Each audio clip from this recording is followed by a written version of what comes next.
Sa bagong batas na pinapalawig ang estate tax amnesty hanggang June 2025, naniniwala ang Finance Department na napapanahon ito hindi lamang para matulungan ang mga benepisyaryo na karamihan ay mga magsasaka sa ilalim ng agrarian reform, kundi para maisulong din ang kaunlaran sa pamamagitan ng regularization ng assets. Alamin natin ang mga detalye kasama ang tax specialist na si Lilibeth Velunta. At pwede rin po kayong sumali sa aming talakayan, i-post ang inyong mga tanong o komento sa aming Facebook Live. Magandang hapon po, Ms. Velunta.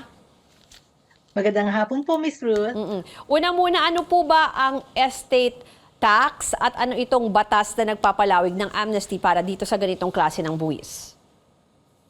Well, ang estate tax, ito po ay buwis sa karapatan ng isang yumao para matransfer ang kanyang properties sa mga heirs, sa mga tagapagmana.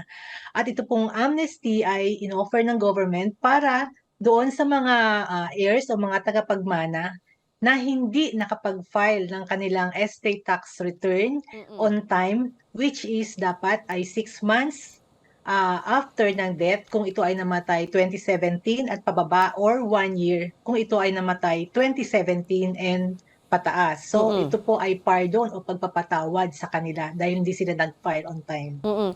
Baka marami lang pong gusto ko lang balikan itong definition natin ng ng estate tax. Ano po ba yung covered nito at sino ay yung dapat magbabayad ng estate tax kapag nga po yumao na yung mahal sa buhay?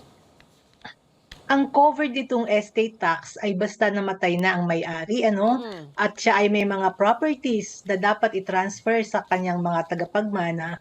Ngayon, itong amnesty ay ibinigay ng government para hindi na nga po sila makapagbayad ng penalties and interest for late filing. Ms. Lilibeth, At ang sakop po, go ahead.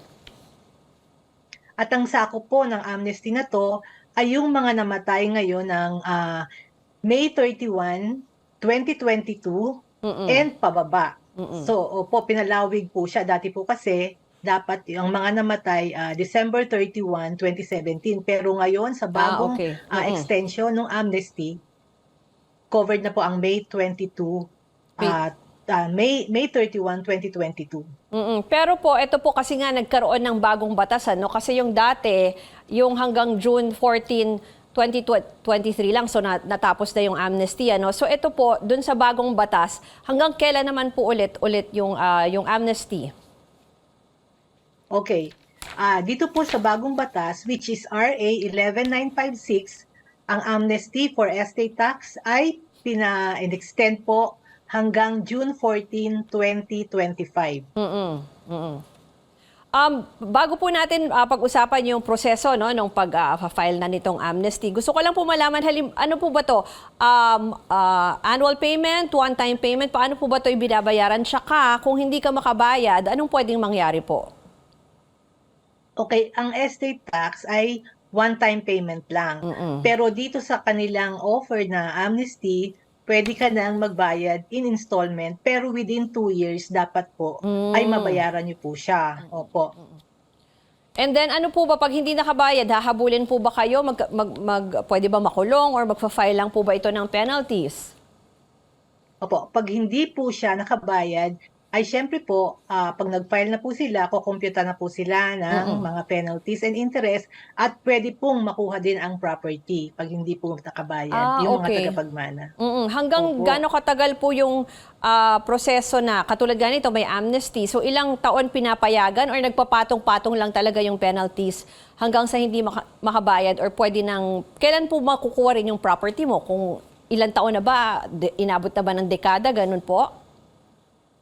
Ngayon po kasi ang government hindi pa siya makapag-focus dun sa mga hindi pa nakakapagbayad ng estate tax, pero may batas na po diyan na dapat talaga asikasuhin ng mga tagapagmana yung kanilang pagde-declare ng estate ng kanilang yumaong pamilya. Ngayon, habang hindi pa po 'yon masyado na-i-implement, talagang magpapatong-patong po lahat ang interest po noon, at minsan pumapantay na sa value ng property sa laki. Ay, oo nga. Kaya dapat magbabayad. Sige po, ipagpatuloy natin ang ating usapan. Yung next naman natin, yung ito na, yung mismong proseso na po kung paano makaka-avail ng tax amnesty. Kasama pa rin si Ms. Lilibeth Velunta sa pagbabalik ng Newsroom ngayon. Dito lang sa CNN Philippines.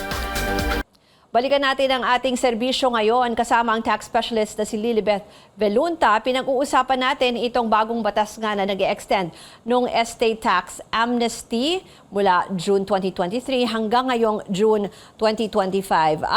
Ms. Veluna, ito na lang po yung proseso kung gustong mag-avail ng isang tao ng amnesty para dito sa estate tax. Ano po ang requirements? Ano ang dapat gawin? Okay. Para po makapag-avail ng amnesty sa estate tax, kailangan lang pong isubmit sa Bureau of Internal Revenue ang mga requirements katulad po ng certified true copy ng death certificate, valid IDs ng mga tagapagmana, TIN ng namatay at tagapagmana, certified true copy ng title and tax declaration yun, and certificate of no improvement. Kung may mga vehicles, kailangan din ng registration ng vehicles. At kung may stocks, kailangan din po ng shares of stocks. And kung may cash, kailangan po ng certification from the bank ng kanilang cash balance nung pong namatay. Yun po ay dapat isubmit sa BIR. Pinadali po siya ngayon sa RA 11956 dahil hindi mo kinakailangan mag-submit agad-agad ng extrajudicial settlement kung mag-a-avail ka lang ng estate tax amnesty. Okay. Yung kanina binanggit nyo na to briefly, no? Parang 6% ba tama? Paano po ba kino-compute? Well, ang 6% ay kino-compute. It's 6% of fair market value or the zonal value at the time of death, whichever is higher po. So, yan lang po, parang flat yung rate na 6%. Ano po? Yes, ma'am. Flat rate po yan. Buong bansa, 6% po yan. Pero yung penalties, paano po naman yun kino-compute? Ang penalties po, meron po agad 25% na surcharge dun sa tax due, ano? And then, 20% per year ang interest niya. Tapos yung... So, ang laki po pag hindi. Yung kaninang sinabi nyo no, na uniform po siya sa lahat ng lugar or sa lahat ng mga LGUs dito sa buong bansa. Yes po. Uniform po siya sa BIR. Sa BIR po sinisettle ang estate tax, ma'am. Hindi po siya sa LGU kasi iba na hindi LGU, sorry, BIR. And estate tax.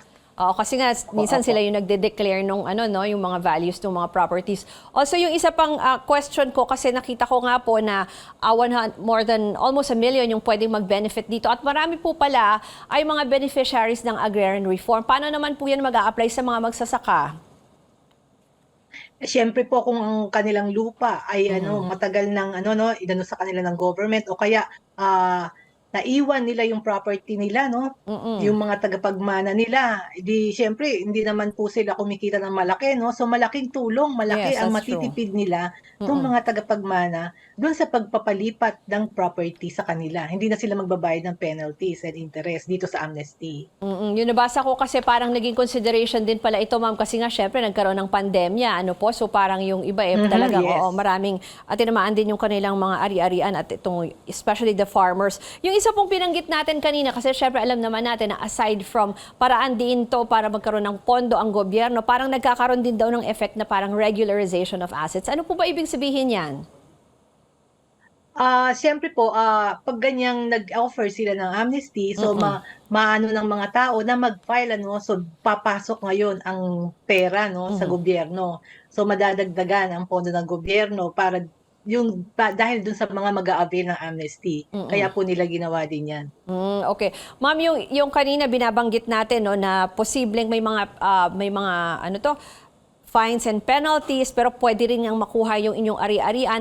Yung mensahe nyo na lang po para mainganyo rin kasi almost 1 million din pala ang pwedeng mag-benefit para i-avail na nila ito. Meron pang 2 taon ma'am. Yes, ma'am. Actually, second extension na to. So, sa mga kababayan natin na hindi pa rin nakakapag-avail ng amnesty, i-avail na po natin to dahil baka ang kasunod nito is 20 years after na naman. Wala po tayong babayarang penalties, wala tayong babayarang interest at napakalaking katipiran po. At maayos na rin po ang dokumento ninyo sa mga ari-arian ng ating mga namatay na kapamilya. At saka yung sinasabi nyo, mataas ma'am yung penalty. Yes po, 25% agad yun. Napakataas. Ma'am, yung gusto pong sumangguni sa inyo or gustong magpahingi ng advice sa inyo, saan po kayo pwede makontakt? Meron po akong page sa Facebook, yun Mhm. po ang Avail of Tax Amnesty, puwede po silang mag-message do'n at sasagutin ko po sila agad. Ma'am, And nandiyan din po naka-flash. Ma'am, sorry, ihabol ko lang. May paraan ba to to file online or kailangan talagang pupunta sa BIR office? Ma'am, kasi ngayon, iniintay natin yung implementing rules and Wala pa yung regulations. IRR. So hindi lalabas yun kasi 15 days pa naman yung effectivity, 15 days after ma-publish sa Gazette, no? So, hintayin po natin ang kanilang implementing rules and regulations. Pero sa ngayon po ba allowed yung etong hanggang as of June?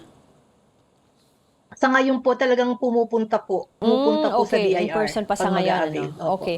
Maraming pong salamat kay Tax Specialist Lilibeth Velunta.